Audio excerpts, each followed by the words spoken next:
Right. Well, today's Slow Food Live explores the recently published book, Eating to Extinction by Dan Saladino. This profiles 40 stories from Slow Food's catalog of endangered foods. The Ark of Taste is a wonderful catalog. There are now almost 6,000 products, animal breeds, and crops in this catalog. There's 130 countries that are comprising this wonderful database. The USA alone has around 400, and it's a valuable resource that can help us better understand the rich diversity within this food system, as well as the causes of its decline. The Ark of Taste website is also available with an international section, and the slowfoodusa.org. That website also has a catalog that can help focus our USA audience a little bit more. And a question that we can ask all of ourselves here today, and we can help each other discuss and answer, is how can we help save the biodiversity and enhance the access to food and fairness behind those behind it, the producers, the farmers. Today, our conversation will explore and attempt to answer some of these questions. And I'm going to introduce you to some of the food leaders that we have joining us today. Dan Saladino is an author of Eating to Extinction, The World's Rarest Foods and Why We Need to Save Them. This is published by FSG. He also presents editions on BBC Radio's Four's The Food Program.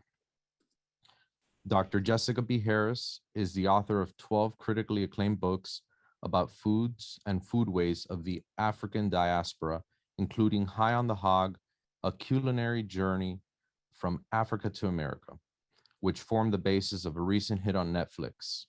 She is a culinary historian who has lectured on African American foodways at numerous institutions in the US and abroad. Alice Waters is a chef, author, food activist, and the founder of Chez Panisse restaurant in Berkeley, California, established in 1971. She has been a champion of local sustainable agriculture for over 4 decades. In 1995, she founded the Edible Schoolyard Project, which advocates for a free, regenerative, organic school lunch for all children in a sustainable food curriculum in every public school. She has been vice president of Slow Food International and is the author of 16 books, including We Are What We Eat, a Slow Food Manifesto. I have various of Alice's books here on my bookshelf, proudly. I love them. Glenn Roberts, founder of Anson Mills in Charleston, South Carolina, which grows and produces organic landrace grain, legume, and oilseed ingredients for chefs and home cooks worldwide, and provides culinary research support for pastry chefs, bakers, brewers, and distillers through Anson Mills Research Lab. Glenn is a recipient of the USA Artisan of the Year and National Pathfinder Awards, and a founding member of the Carolina Gold Rice Foundation. And I was personally very interested to learn that Carolina gold rice was grown in Cuba in history. So just something to nod at there. Am I missing anyone here? Just making Dr. Bill, who's not here yet, but who will be here, you might want to introduce him before he gets here. That way, when he shows up, people will know who he is.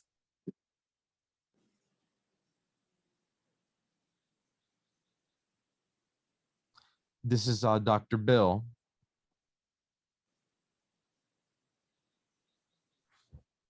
Let me see.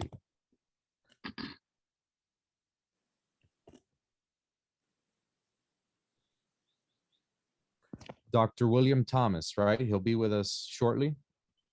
We hope. Yeah, he's just traveling, but he's hopefully heading back to join us. I have Dr. Bill, the pathologist by training, who for more than a decade has been at the forefront of food projects in Georgia and by the Sea Islands, and is a board member of the Sapelo Island Cultural and Revitalization Society, SICARS. So look forward to having him join us.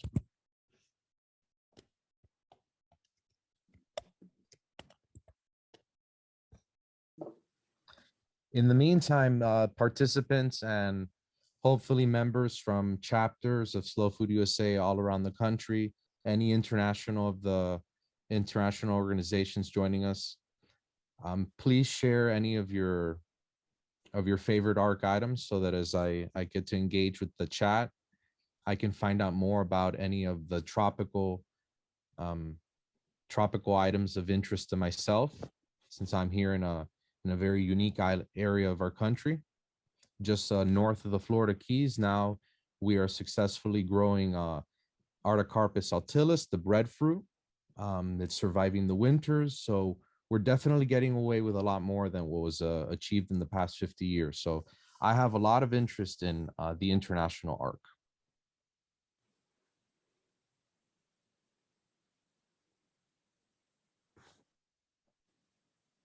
Dan, is there anything else that that you'd like me to cover? Do you want me to highlight some more items on the Slow Food USA? Anything else about the international panel that I could maybe excite some interest from our? No, I think you've covered it really well, Jorge.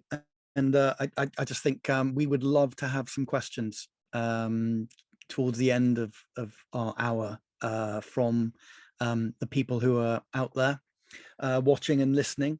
And it's great to be here. And the reason being, the book that I've written would not exist without Slow Food and the Ark of Taste. So it's a real pleasure and really important for me to be back talking to people in the network, the global network. So Jorge, if you're happy, I can just do a very quick whistle-stop tour of the Ark of Taste as I see it and how it's been so instrumental in my work. So I'm going to attempt to share my screen. So I want to share some images with you. Can everyone see on screen now? Does that work? Yeah, we great, see it. great. Okay, well, yeah, Eating to Extinction, the World's Rarest Foods and Why We Need to Save Them, a book that took me about 3 years to write, but actually was more than 15 years in the making because of the travels around the world that I did collecting stories. It all began for me back in 2007. That was when I started my BBC radio career focusing on food. I'd been a news journalist for a decade before, but in 2007, I was given the opportunity to make programs all about food and farming for a weekly program that I think most of the people on the panel have been in one edition or another over the years. 2007 was the first time I'd started to make this program, and I was lucky enough to travel to Sicily to make a recording about the harvest of citrus on small-scale family farms. And it was there that I realized, after being told by farmers that they were most likely to be leaving the fruit hanging on the trees the following year because of the economics of global trade in fruit, that their farms and their fruit diversity was endangered. In the evening of my visit, there was a meal at which citrus featured in all 5 courses, and it was there that somebody was sitting over the table from me, had traveled all the way from the north of Italy, from a town called Bra, and it was at the meal that they'd said that they wanted to add these rare citrus fruits to the Ark of Taste. And I didn't know what the Ark of Taste was, so they explained exactly what it was, this amazing catalogue. And I then went to Terra Madre the following year, and their farmers from Africa, from the Middle East, from Asia were bringing their foods and their seeds to tell stories of diversity from different parts of the world. And it was at Terra Madre that I came across many of the foods in the Slow Food USA Ark of Taste, including the Sea Island red pea, which we'll be hearing about in a moment from Glenn and hopefully Dr. Bill as well.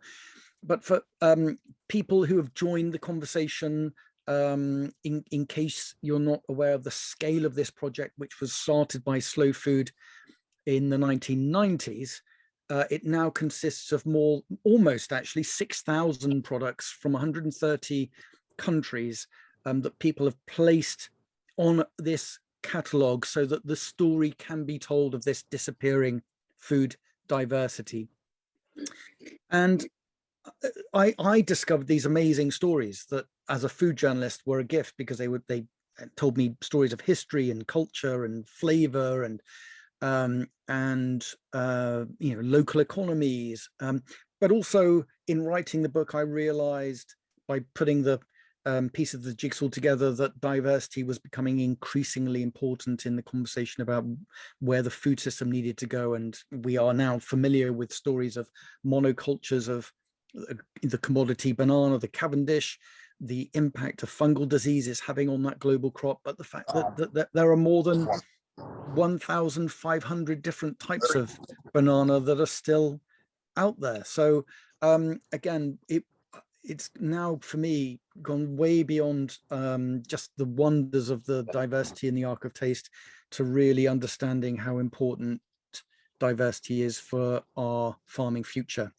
It's also a thought process about diversity that shows us that we don't even understand the foods and the biodiversity that we are losing. One of the stories in the book comes from Mexico. It's the story of a type of maize with aerial roots that ooze this glistening mucus, and botanists came across it in Oaxaca in the 1970s, but it's only in the last few years that they've realized that this mucus is full of bacteria that's feeding off the sugars from the maize and fertilizing the plant. Again, these are endangered foods we don't even understand that we will need for our future, that are incredibly important for communities around the world. This is not a new story. 100 years ago, the Russian botanist Nikolai Vavilov was traveling around the world saving crop diversity because he was convinced it would be important for the future of humanity, and collected 150,000 seed samples himself with his team, which were placed in a seed bank in Russia. Meanwhile, that crop diversity was also used by crop breeders, and as we know, there were other scientists, sorry, I need to go back, other scientists who were using crop diversity in different ways, which is how we end up with the Green Revolution and high-yielding plants that were so successful they start to create waves of uniformity around the world. But fortunately, farmers in many parts of the world held on to their seeds, their local, their regional seeds, and that's where they really need to be. But also they've been backed up in seed banks around the world, seed vaults, and the most, I guess one of the biggest collections is Svalbard in the Arctic Circle, which has these unique samples that you can see reflecting thousands of years of farmers passing on seeds, crops adapting to different parts of the world. And that is the legacy of 10,000 years of farming, of the farming of my ancestors and your ancestors. One of my favorite stories, just to illustrate why the Ark of Taste has been so important for me, I would not have come across stories such as this one, for example, a really obscure but very humble ingredient from southern Germany. It's a type of lentil that was a really important part of the culture and the agricultural life of farmers going back centuries. It went extinct in the 1960s, and there was one farmer who's pictured here, Walter Mammel, who was convinced this was a really tragic event to have happened in his community, and he believed that there was not just the loss of this amazing lentil that does taste different. I've tried it myself at Terra Madre, but also it was the loss of a farming system because it was a rotation crop, but also it was a lost way of life. And so he spent years searching to bring this lentil back so it could be grown again. and he ended up in Russia at the seed bank that Nikolai Vavilov had created, and actually was reunited with his lentil and the community's lentil about 10 years ago. And here's the moment that it was rediscovered.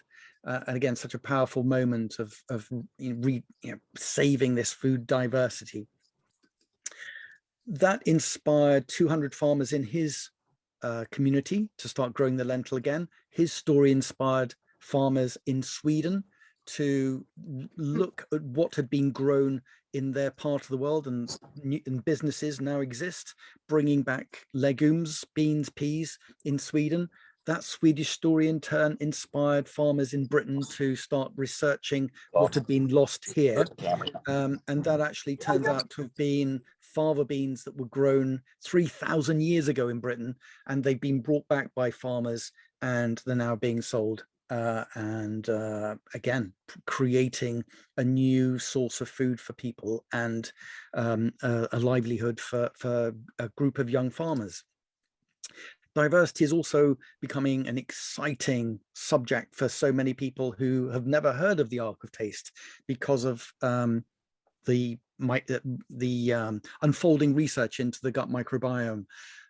We know now that our ancestors, through archaeological finds and also research into the gut microbiomes of modern day hunter-gatherers, that diversity has been part of our evolution. It's such an important thing. And we also know that the gut microbiome is important to our physical and mental health.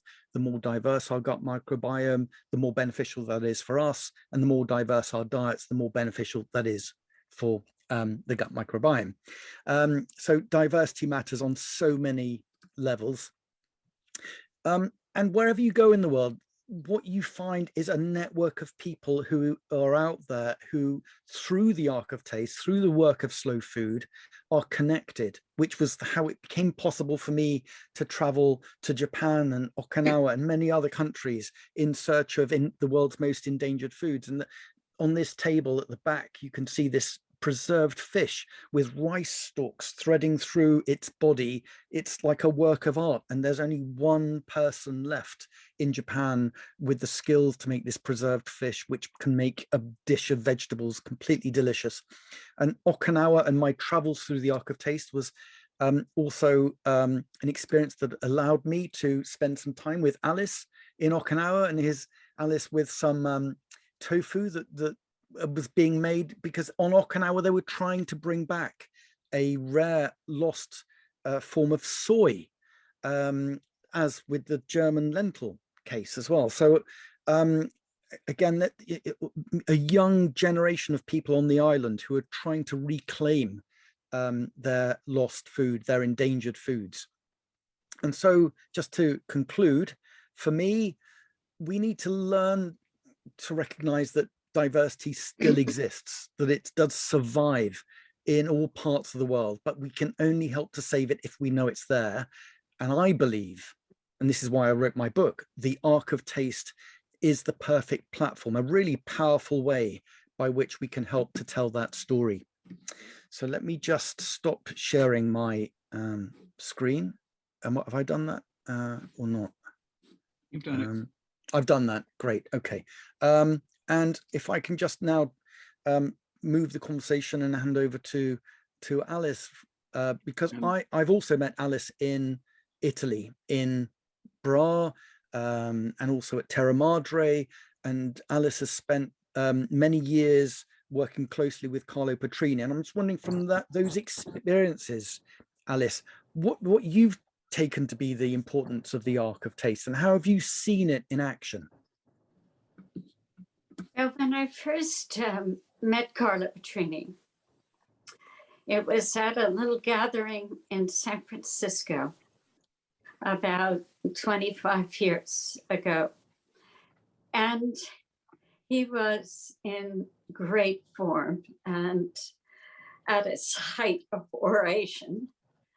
And he talked about this Ark of Taste, and he described it in such a way that I could see that boat, that ark.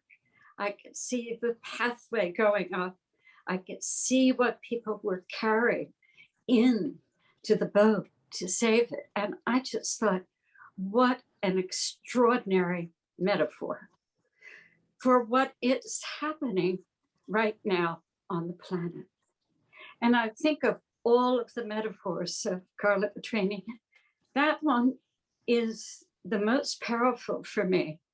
And it's the most inclusive of all the values, because it's talking about our future. It's talking about what we can learn from the past. It's teaching us how to eat locally and regeneratively and organically. And I just have always focused in that place. And it may sound a little almost frivolous in this conversation, but my interest, aside from taste, is in the beauty of it.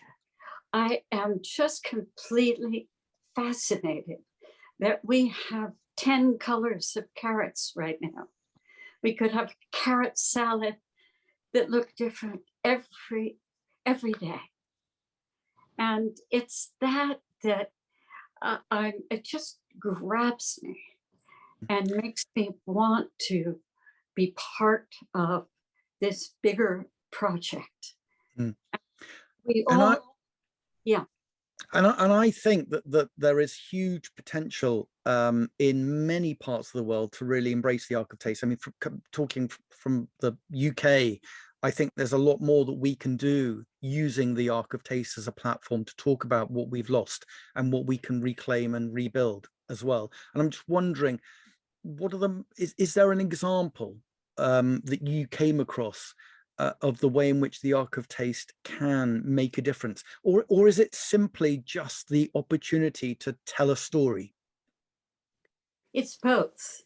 It's both. And those stories are so powerful. And I can just remember seeing Jessica walking through the marketplace and high on the hog and seeing all of those ingredients that I've never seen before. All of those, I just opened my mind up, and people were, what they were fishing. And it just is a way to fall in love with nature. And if we don't fall in love with nature, we're not going to be able to address climate change and all the other problems we have. And it's almost, you know, the idea that there's such richness in the diversity of food that it tells you that there's that kind of richness in the biodiversity of us as humans, that we need each other in a deep, deep way. And I really, I also remember the first time I had blood orange juice in Italy, and I thought it was tomato juice. And then I tasted it, and I wanted that. I wanted it so much at Chez Panisse, this really early days. And somebody said, oh, I think it was Daryl Cordy, said, I'll get you some blood oranges from Italy. We'll ship them over to you.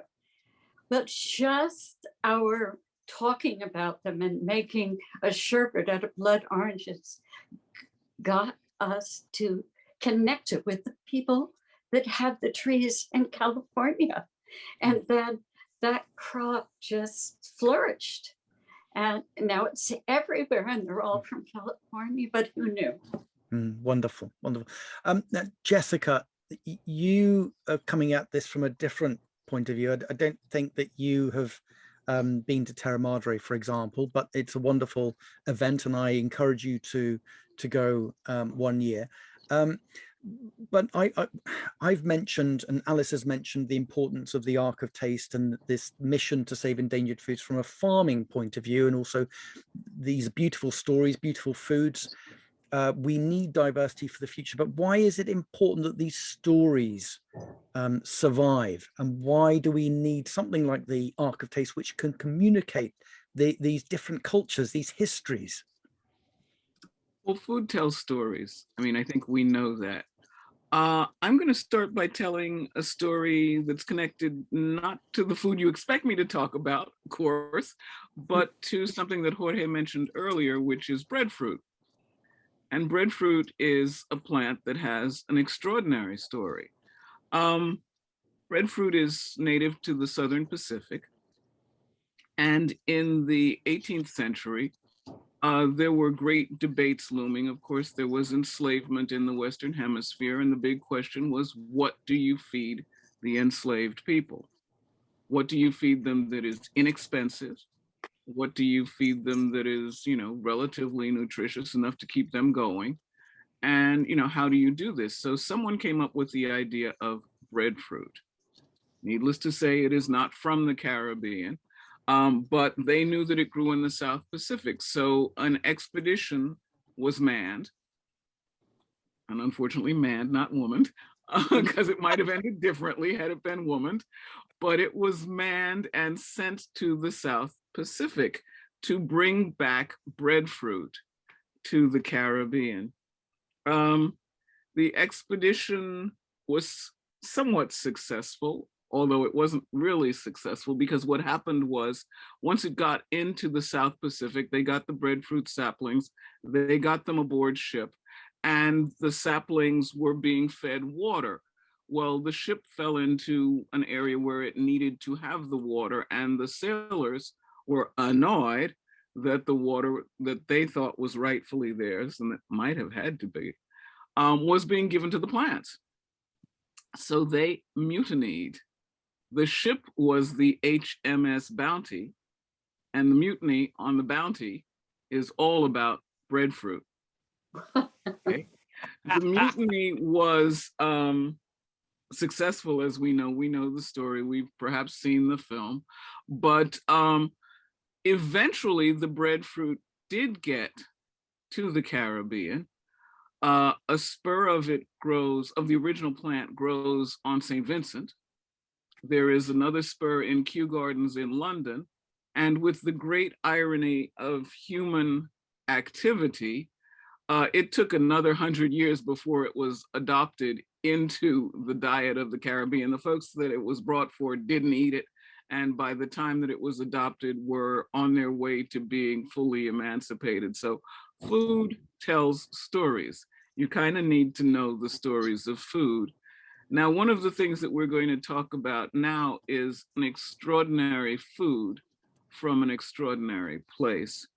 The Sapelo Island red pea is amazing. It was my great good fortune just a little over a month ago to actually be on Sapelo Island for the first taste. And believe me, first time rather, and first taste, believe me when I tell you, it is a magical, mysterious, and wondrous place.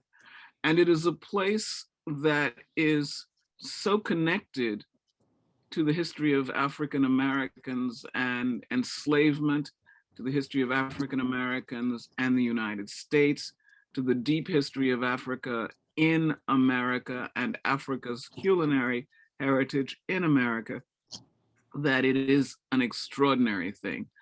And so the fact that the Sapelo red pea, which was getting ready to not be, is back, is owed to two people who I will turn it over to now, Doc Bill Thomas, and Glenn Roberts. So y'all take it away and tell your story well. Again, it's a pleasure to be here and to talk to everybody about this. And again, Jessica and the people at the Ark of Taste. The Sapelo Red Pea Project was an interesting project because you have this small little red pea that was on the island of Sapelo. And briefly, Sapelo is one of the Georgia Barrier Islands. There are 8 major barrier islands in Georgia, and Sapelo is the 4th largest. But going back to the time of slavery, these islands were owned as groups. And Spalding owned both Sapelo and Sea Island. And the slaves worked on both of these islands. They were people that moved from island to island. So what you saw on one island, that same cuisine was mirrored on the other island. The Sapelo red pea is the same pea that they had in the Sea Island red pea. And the people that I like to thank be involved in it was Glenn Roberts, but more importantly, Cornelia Bailey. Her family and a lot of the other families on the island, the Grosvenors, as well as the Johnson family, kept this pea going since the time of slavery.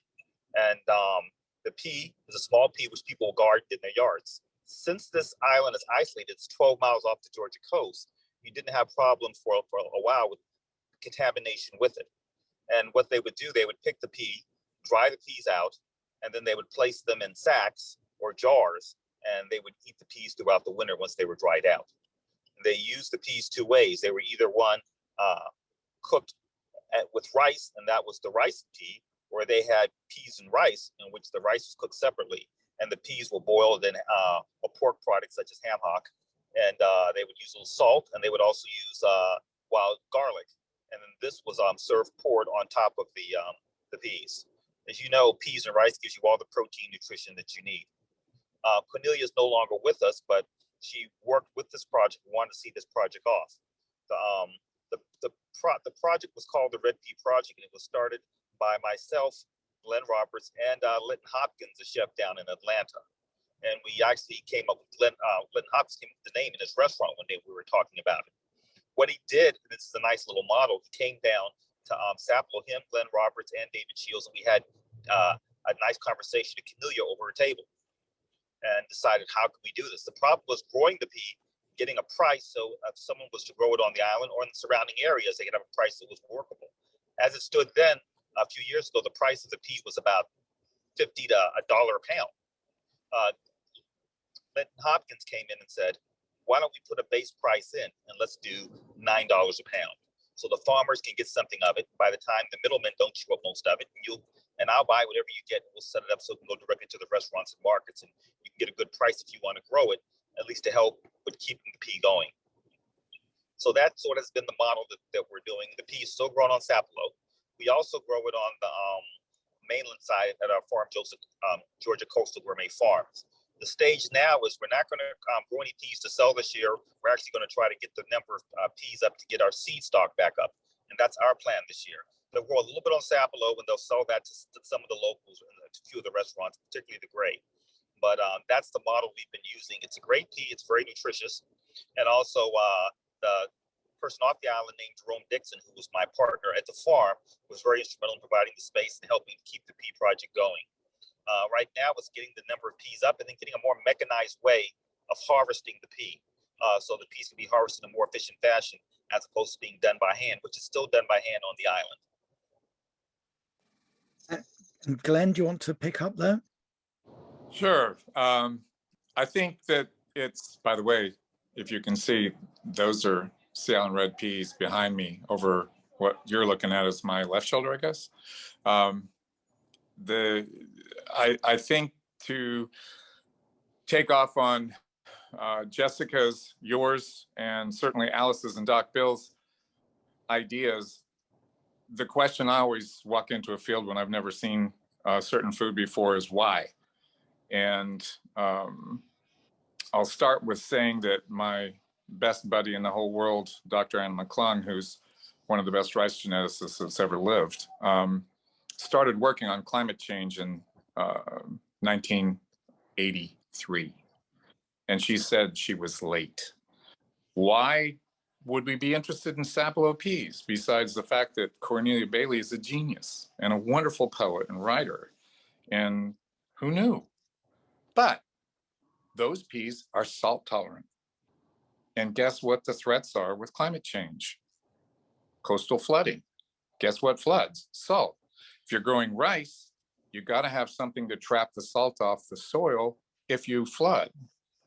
Hence, barley, salt tolerant. Benny, salt tolerant. That's the African sesame. Cowpeas, field peas, whatever you want to call them, they're African, are salt tolerant. And all of those tolerances, and I'll read them really fast to make sure, are, ready? Heat, cold, altitude, both low and high. Then water, salt, shade. The sapelo peas, the best ones, the sweetest ones, Cornelia told me, by the way, y'all, that the best ones grow in the shade. And if you were looking at her pea plots, they're all back in the woods and in the bushes. It's crazy. I loved it. And last but not least, you have change tolerant for climate change, disease.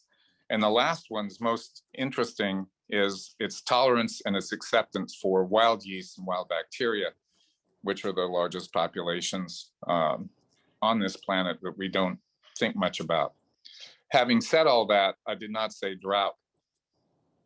And Sea Island peas, and definitely sapelo, red peas, are drought tolerant. They're also pH tolerant, which means they'll grow in anything. So my motto is, you can tell a real tolerant pea versus one that has been bred up because they drop tolerances off as they increase the intensity of breeding. You can tell them by throwing it in the parking lot and see if you get a pea plant next year. My most fun thing ever was to forage in downtown Charleston on the sidewalks to find what Africans had let go from their gardens, because there was food out there. Not that we'd eat it, but we'd find pea plants there too. So having said that, it's an African diaspora, and it's reminiscent and the totemic statement of what's called the sun cycle, which all Africans put into play in slavery in hidden gardens, hence hidden gardens meaning no one was writing about them, unfortunately. But there are 14 core plants in the sun cycle, and the Sea Islands are still where you can find the wild cultivars and the culture. And Cornelia was vegan, and my most cherished memory that I'll take to the grave is when Cornelia cooked me personally a little pot of peas with stuff that her son had foraged in that pot, and it was just the peas, and they were so good. That's all I've got. And can I just put a question to both you and Doc Bill as well, which is that this story could have stayed a local or a regional story, but I came across the red pea because of the Ark of Taste, and because I'd been to Terra Madre and somebody told me this story. Why does that matter, that the story does travel? You want to do it, Bill? I think it matters because it's sort of a common story that everyone can identify with some plant in their culture. You have a plant or a product such as a pea that people grew up with, and it symbolizes more than just a pea, but it symbolizes a way of life. It symbolizes something you can identify with. People would call all in the area, regional or outside, saying, we grew up, we had this pea. I've had friends from Japan saying, we have a pea in Japan that's quite similar to what this pea you had in Sapelo and what that pea meant to them. So, I mean, it's quite universal that you have particularly if you think about what the pea looks like, its color and its texture, that there's similar type plants like that throughout the world, and they're common stories, and people pick up on that because that's what they remember, that's what they've been exposed to, that's what they grew up with. Before we hand back to carry on just for a second, just because it's striking me. The Museum of Food and Drink in New York has a motto, and the motto is simply "Food is culture."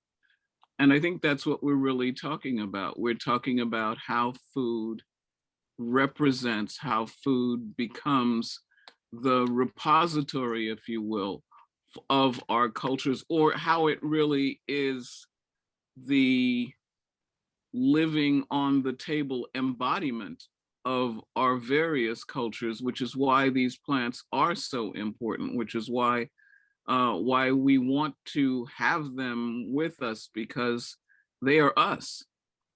They are part of who we are and what we do and how we do it and all of those things. And I think in varying ways, that is indeed what Alice and Doc Bill and Glenn and I am saying. We're all saying the same thing, and you, in fact, that these foods are important, yes, because they sustain us, but they sustain us not only physically, they sustain us emotionally as parts of our culture. Alice? Anything to add to that? I know you're on mute at the moment, but I'm just in a moment we're going to hand back to Jorge, and I really hope that people who have been listening and watching this what I think has been an amazing conversation. Have some questions for the members of the panel. So let's hand back to Jorge now, and let's see what kind of questions are coming in to move the conversation on. Wonderful. I really enjoyed some of the story about the breadfruit. And just to make a connection to Jamaica, it's interesting how the scientific name for the ackee, the commonly known poisonous fruit, Bligia sapida, Bligia the genus, is For named Captain Bligh. after Captain Bligh. Yeah, so pretty interesting how the botanic world has a nod to some of this history, and then with the varietals and the cultivars, we can really chase the experience of the people and the cultures involved. There has been some great stuff coming in through the chat.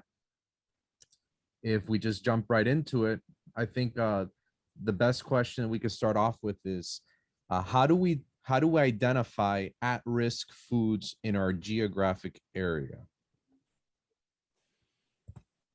This is open for whoever, and there's a multitude of ways that we can answer it if anyone wants to. I'd be interested to hear what, I mean, Glenn and Doc Bill are really qualified to answer this. For me, one of the best ways to identify or get an idea of what's at risk are old cookbooks. That's really sort of like the pathway of where you can find information. When I started doing stuff in North Georgia, in Georgia in general, I found some old cookbooks going back 100, 60, 80, 70 years. And people, a lot of these old books would have things that people gathered in their yard or foraging or histories of it. And from one cookbook, I found 5 things that were on the Ark of Taste in Georgia: butternuts, spice bush, some of the old peaches such as Georgia bells. And these things are like little pathways. So that's a good way to start. A lot of times you'll run across something that you won't know. A quick story: when I was in the mountains with a friend of mine, he reached up to an old tree and pulled a nut off. And I looked and I said, "That's a pecan. Why is this old friend of mine showing me a pecan? I've seen many pecan trees." And he looked at me and I said, "It's a pecan." He says, "No, it's a butternut." And it's a totally different plant, and it's the rarest tree you're going to find in the Southeast. So it's out there, but by broadening and talking to older people and going to the old cookbooks, and then there's also the library, that's how you can find out something. But it may even be in front of you. You just need to look at it differently and want to investigate. Until you know about it and have an interest or want to do the research and saying there's something more to this, it'll be right in front of you. You may never know. Well, I want to agree with you, Doc Bill, but also add not just old cookbooks, old people. I think old people are, there's a West African saying, when an old person dies in West Africa, it is though a library is burned.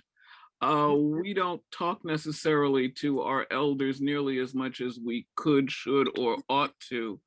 I think that you might have walked by that pecan tree, large quotations around pecan, if that gentleman hadn't been able to tell you it was a butternut.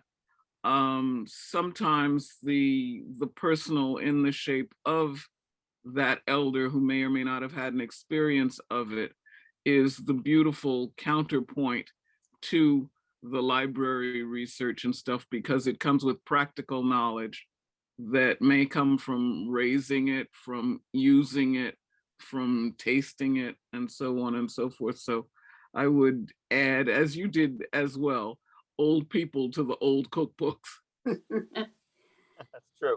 Very true. I think to add, it's important, I think. Yeah. Oh, I'm sorry.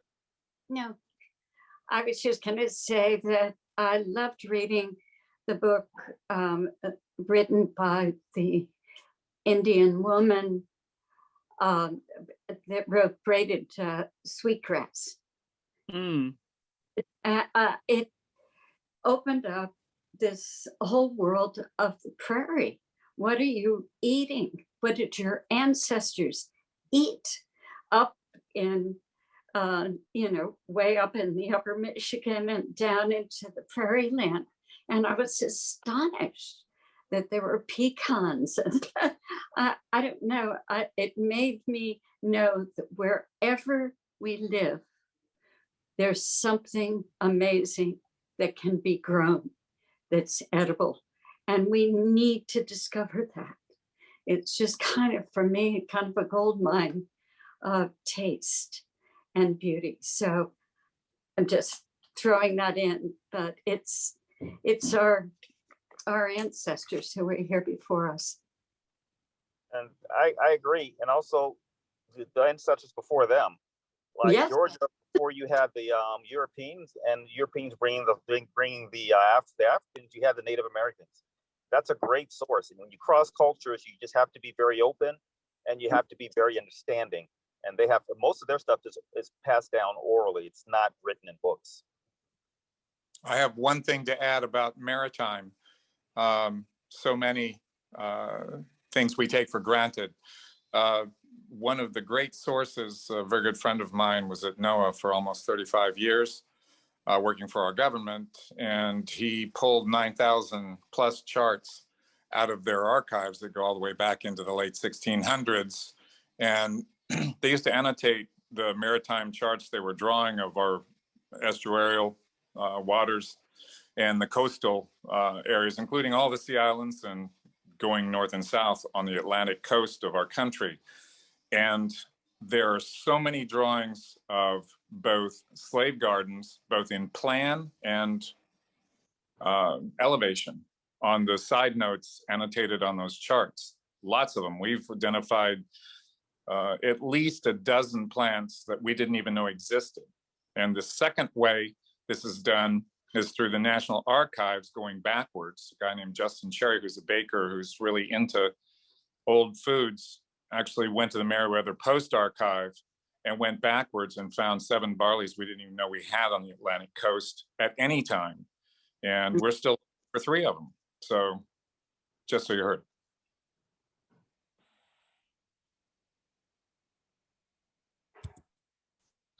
I like the way that you started that question with the cookbooks. And I think the community cookbooks and the newspaper archives especially proved to be very useful to see what markets were selling and what people were growing in their gardens. Another question from Stephanie. The first one was from her. And this is a good question. I think we can just touch on it lightly. Can you please share how the drought, especially in the Southwest, is impacting indigenous food? What can we do to help advocate? And for the advocation, she says, as a policy advocate, what do you suggest as priority? So just lumping those 2 questions together. The drought and policy advocation. Well, maybe I should, living out here in Southern California of the Southwest. Yes. Good. But we're in a serious drought in the state of California.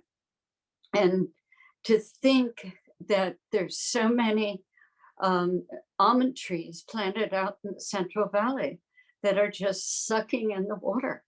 And we have to figure out a cover crop to go under those trees. We have to think about harvesting them in a different way.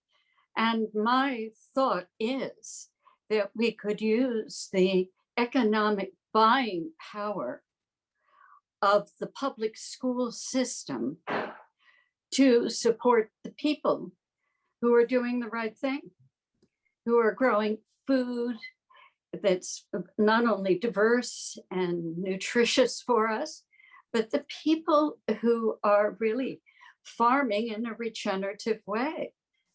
And if we bought the food directly from them, we could really focus on what is happening locally, what can be grown, and stop buying food from around the world.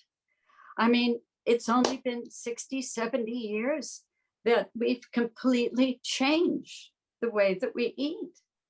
I mean, before 1950, not only do we not have herbicides or pesticides on the farms, but we only ate locally.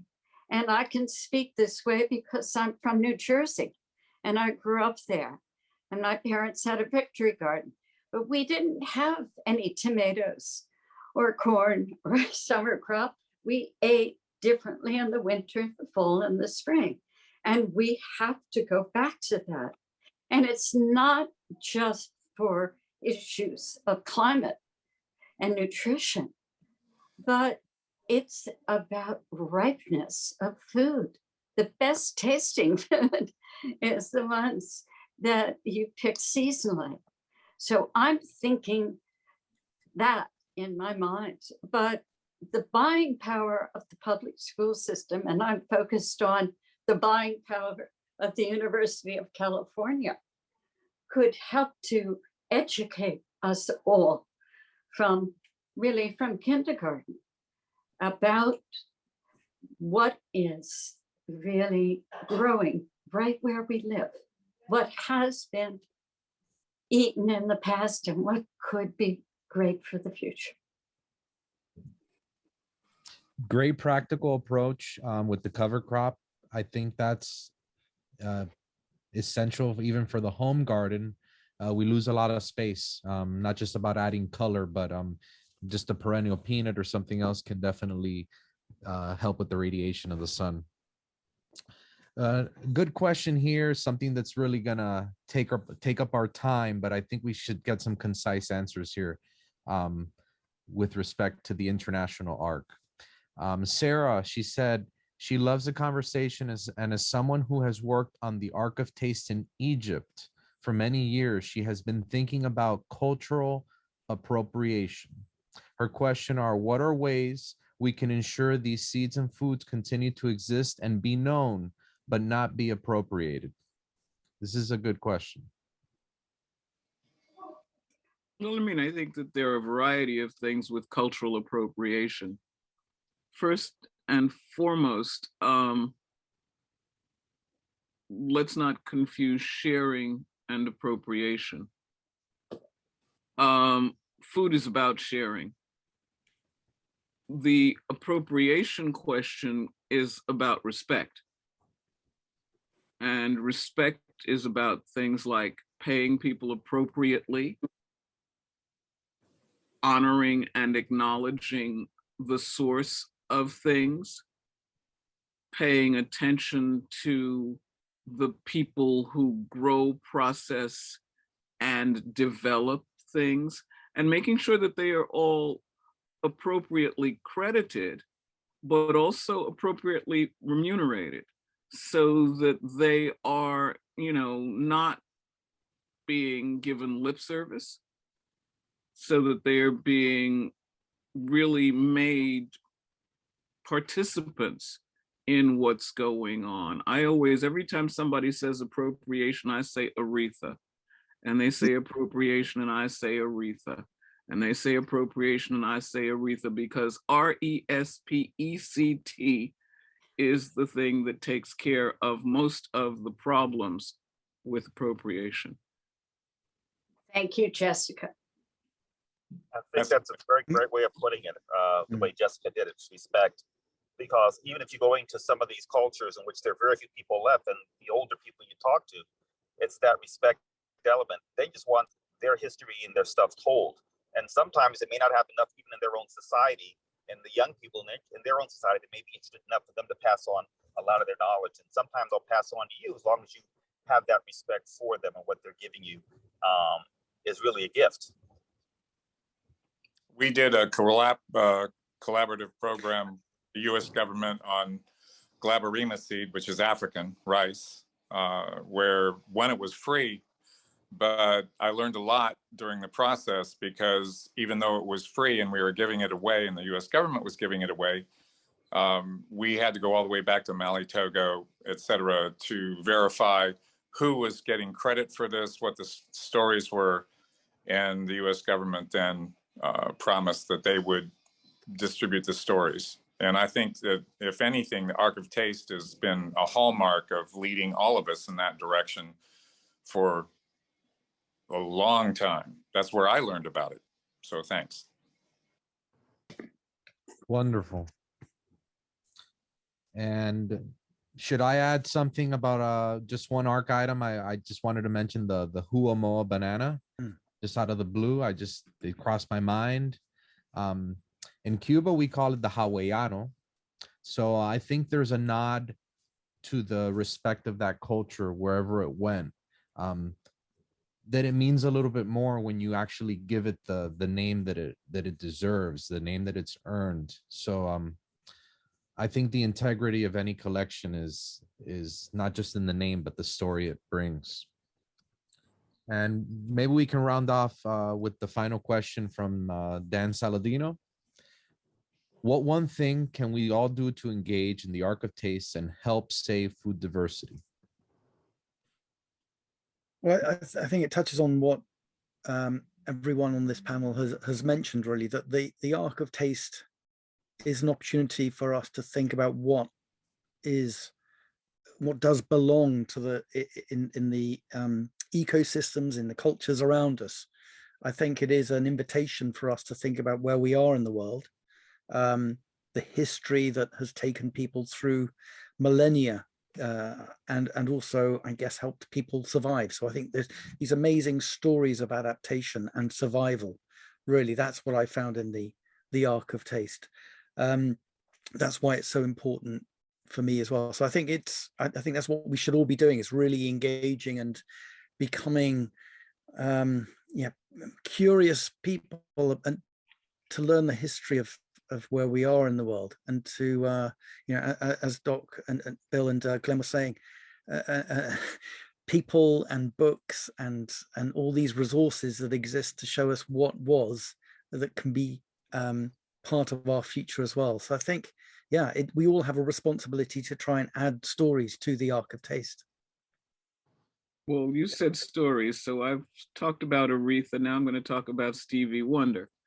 And Stevie Wonder said, "You better tell your story well, because if you lie, it will come to pass." So we must be clear on our stories, tell our stories, tell the full story, even with the unpleasant bits, and move forward. And then, in absolute answer to your question, Dan, a friend of mine eons ago, with whom I was on, I think, the first or second American committee for the Slow Food Ark of Taste, Poppy Tooker, used to say, "You've got to eat it to save it." Don't put it in a museum. Don't hang it on a wall or bronze it. If we're not eating it, it's not going to survive.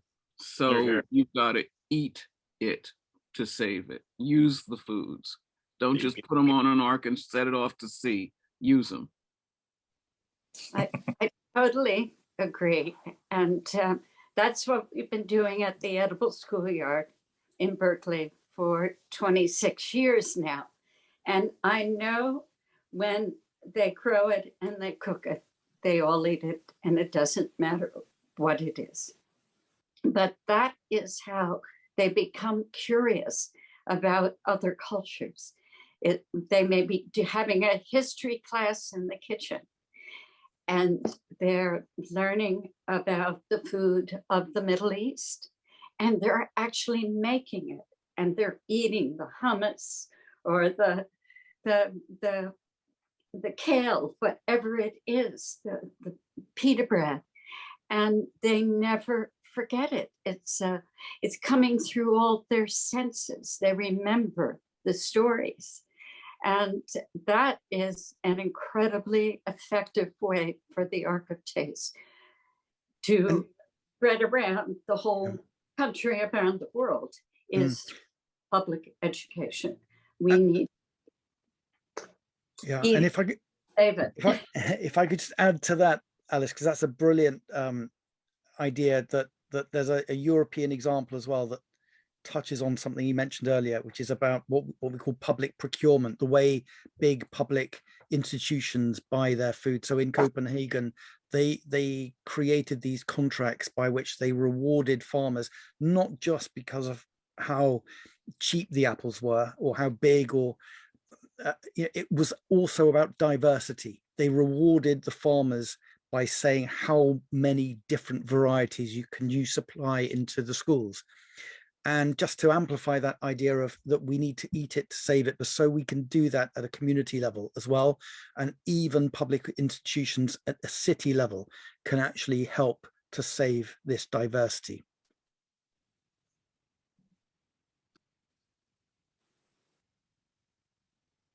Wonderful. This is exciting for me here in South Florida. Whenever I hear people talk about the rest of the country, to me it's like a comic book of vegetables and fruits, because we really are unique here in South Florida. I don't get to grow everything that grows around the country, but to me it's of utmost excitement, so that then I can concentrate and focus on guava and some of the other things that I do down here. So very exciting. Thank you, Dan Saladino, Dr. Jessica Harris, Alice Waters, Glenn Roberts, and Dr. William Thomas. The links to Dan's book will be in the chat. Eating to Extinction, the World's Rarest Foods and Why We Need to Save Them. I think more of these events are of interest to all of us in the slow food community. So check with the Slow Food USA Facebook page and the website for more of these conversations. And Slow Food USA is a food justice organization fighting for good, clean, and fair food for all. Support their work in producing conversations like this and by becoming a member. Thank you for joining us today and have a great day. Thank you. Thank you. Bye all.